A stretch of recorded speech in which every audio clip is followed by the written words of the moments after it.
Those of us who don't know His Royal Highness Prince Ghazi bin Muhammad, I'd just like to add a few words to what our brother Hanif said. I won't take much of time.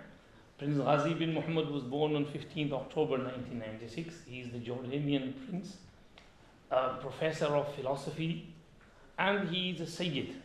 Sayyid means direct descendant of Rasulullah sallallahu alayhi wasallam. So we are privileged to have him among us. And Sadat-e Kiram have a special status in the eyes of Allah subhanahu wa ta'ala, especially when a Sayyid has Iman and Amal Salih. Then our Shaykh Yunus Sahib used to say he shoots up like a rocket. His Royal Highness completed his studies over here, like mentioned, Princeton University in 1984 until 88, and then he attended Al-Azhar University College of Usuluddin from 2007 to 2010, and he received his second PhD in Alimiyya in Islamic philosophy, awarded highest honors on the 16th of January 2010 with his thesis Al-Hubbu fil Quran al-Kareem, Love in the Holy Quran. He has also authored many books, like, for example, just a few to name: 100 books on Islam in English and the End of Orientalism, What is Islam and Why, Ijma'ul Muslimin ala Ihtirami Madhahib al-Din, and A Thinking Person's Guide to Islam, which Mufti Abdul Rahman was mentioning. Very nice book, and Turath publication has brought it to us. May Allah reward Yahya Bhai again for bringing this very nice, book at a very critical time when we are in need of all these guidances.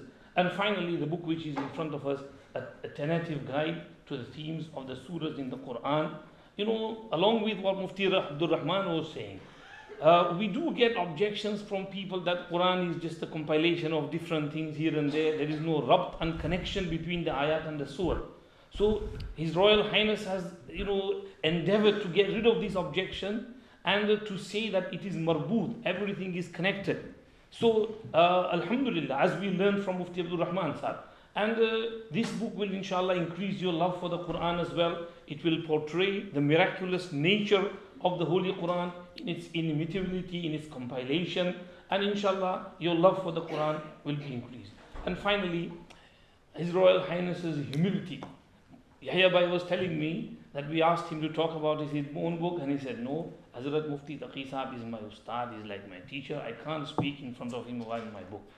So this is how his humility is portrayed in this one sentence, that Mufti Sahib is like my teacher and I don't want to speak in front of him on my own book, I'll leave that to someone else. Now we will request His Royal Highness to talk about Hazrat Mufti Sahib's book which is in front of us, and share some beautiful words of wisdom with us.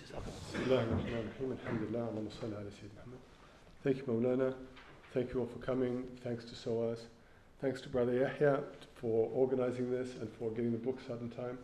I'd like to thank my brother Mufti Abdul Rahman for his really beautiful words. He knows much more about the Quran than I do, and so it's really incongruous for him to have introduced my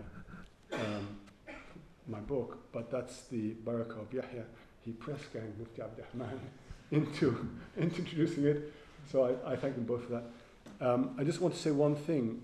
If you have time, and I do this myself, if you have time, look at ZamZamAcademy.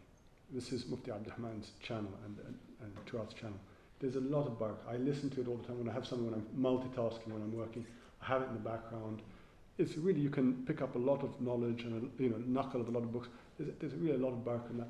It's really my favorite channel to listen to in English, and I encourage you very much to do that.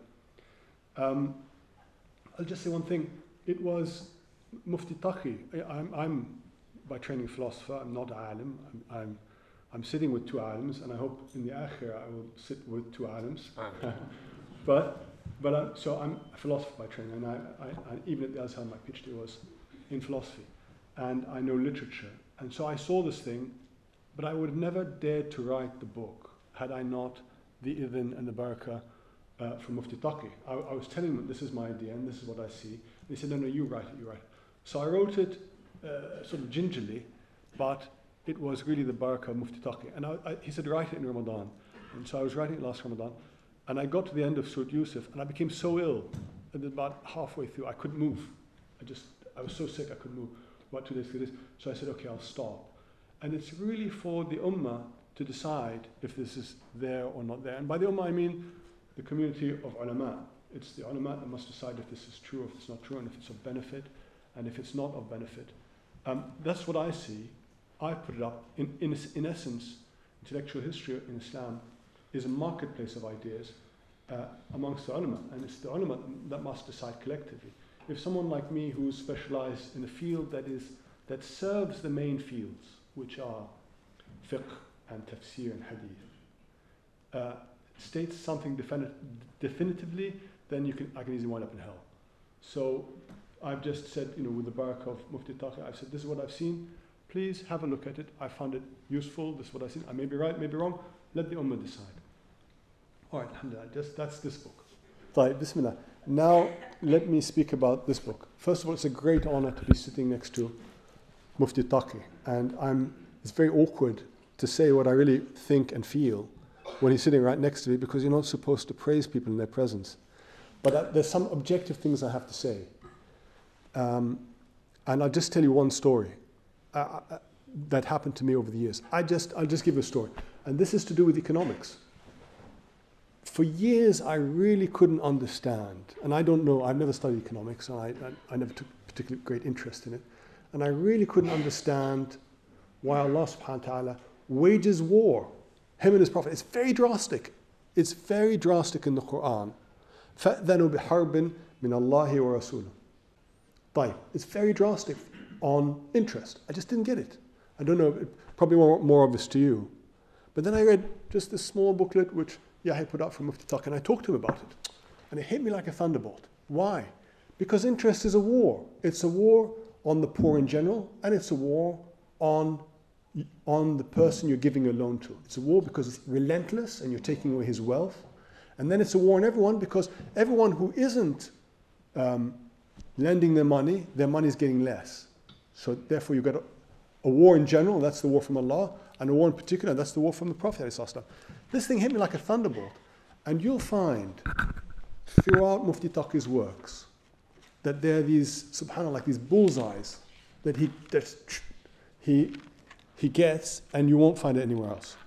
And I can tell you, now, just with this book in particular, you won't find, I challenge you to find a book in English, or even a book in Arabic, that has summed up, and this is one of the salient characteristics of Mufti Taqi's writings and thinking.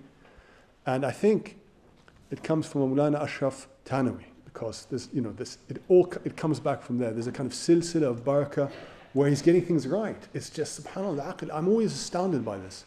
But anyway, so there are many issues in this. First of all, you won't find any book that does the ta'sil from the Quran and the Sunnah of politics. I've spoken to many over my life, and in kind of my day job, I've spoken to many sort of Islamists, and they'll tell you, there's 5 verses in the Quran, 4 or 5 verses only in the Quran that refer to politics. No, you haven't done the proper ta'sil. There are only a few hadiths. No. Now the first thing that Mufti Taqi has done, he's got all of the verses in one place, and all of the hadith, mashallah, in one place, and more than that, in a holistic system that you can see the wood for the trees. You can see the big picture, and you can see the small details in one coherent system. Now, why is this important? It's important because we as an ummah have been floundering on politics since the breakdown of the Ottoman Empire. Because we've been hit by the nation state, and we don't even know what it is. We haven't understood it. So first of all, we've got the ta'sil, and ta'sil without, everybody who writes about this, they have a thing. They have a vested interest. And I've gone into the introduction.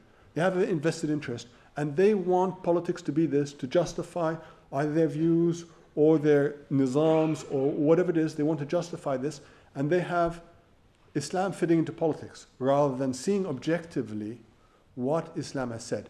So what we have is an objective assessment of the ta'sil, of the Quran and Sunnah on politics, on that. And that alone, if it were just that, it would be worth reading the book. But there's much more to the book than that. So we have all of it, and we have it in a whole holistic system in one place with all the Quran, all the Hadith, all the Sunnah. That alone is amazing. And we have it from usul. And we have it benefiting from the largest experiment in politics, which is the Ottoman Hanafi experiment for 700 years, dealing with minorities, dealing with empires, dealing with changing situations, dealing with the Industrial Revolution, and moving on. And Mufti Taqi summarized all of that there. But on top of that, just as the first thing, on the top of that, we have a practical experience which Mufti Taqi has had with politics, and he's brought all of that into the book. All right, that's rare enough. But now we have something, and in my day job I see a lot of great ulama, and here's what they don't do. They don't read things outside of our tradition. So they haven't read the philosophical texts that you need to read to understand what went behind the nation state. Right, starting from Plato and Aristotle, right down to Montesquieu. Sorry, if I'm going on too long, Mola, please tell me. Right down to Montesquieu, to Rousseau, to the social contract. Mufti Taqi, there's another part of the book where he's gone through all of them and summarized. And so you have to understand. I mean, all of our great ulama understand or did understand what Islam says about politics. But how to understand the nation state, you don't get until you've done all of that philosophical reading, and then you've compared it to our tradition, compared the two things together. The things are compatible, what's not compatible. And then you have to be able to pass judgment, to say, this is compatible, this is not compatible. And Mufti Taqi has done all of that. And it's an amazing work with objectivity. I'll just give you one small example of how this works. Now, I'm always bewildered when I see politicians running for elections. I mean, of course, we have, a parliament in Jordan and they run for elections. But what's going on in elections is, most people, and you'll see these debates, when you run for elections, if you see these debates on TV, and it's getting worse now because of the internet, but even 20, 30 years ago before the internet, basically when you're running for elections, you're saying how great you are, madh nafsuk kadhab, and how bad the opponent is. And then you're slandering. And then this is the person that you want to run your affairs. But even before he gets to the post, he's a liar and he's a slanderer. So this is one of the inherent structural problems that we haven't got our head around. And so Mufti Taqi, just one point, he's proposed, no, the community should decide, you have to run, and then he doesn't have a choice. It shouldn't be me, I want to be on the stage, I want to do this. So there are many points that we haven't understood, that Mufti Taqi has summed it all up in one book, and you can just digest it. And I remember when I was a student, looking for books like this, and there's lots of classical works on Islam, you'll get Mawardi and all these books, and we read them, but they have nothing to do with our situation now. It's not just simply a question of understanding Islam and politics. It's a question of understanding al-waqi', and then bringing that theory down into practice, which Mufti Taqi has done in a brilliant way. And there's many other fadail of this book, and I was really excited about it. I was very honored to write the foreword to it. I do recommend you get it. I think this will be the classic work. I pay homage to Yahya, how he's zipping the books out, like 10 books, and it's not even his real job. He's booking and he's getting these books out, and they're very, very important. There is only one thing I want to say. Now, Mufti Taqi, I think, started writing this, I think, about 40 years ago. And the situation has changed, and it's changing every day. And so even this, although it's a benchmark for ta'sil, and it's a benchmark for the nation state, we're now faced as an ummah and as individuals with changes that are so rapid that we need to take into consideration when we think about politics. We're faced, I'll just give you some small things. We're faced with the breakdown of society. We're faced with the breakdown of community. We're faced with the breakdown of gender. We're faced with the breakdown of sexuality. That's the next one coming. I don't want to talk too much about that, but there is. All of these things change, and then we're faced with big data and microanalysis, where you get personalized messages that you can be manipulated by a computer. Every single one of us, I'm not on Facebook and I don't like that stuff, but most people who are, can be manipulated through the big data so that they're no longer free. They've been pegged by some computer somewhere, and they've been pegged, and they're going to be manipulated through social media. Now this is a benchmark, but the next question is, and I hope some of the ulama will take these, who know more about technology than us, will take these and then relate them to the ta'sil that's in this book. I think that's the next stage.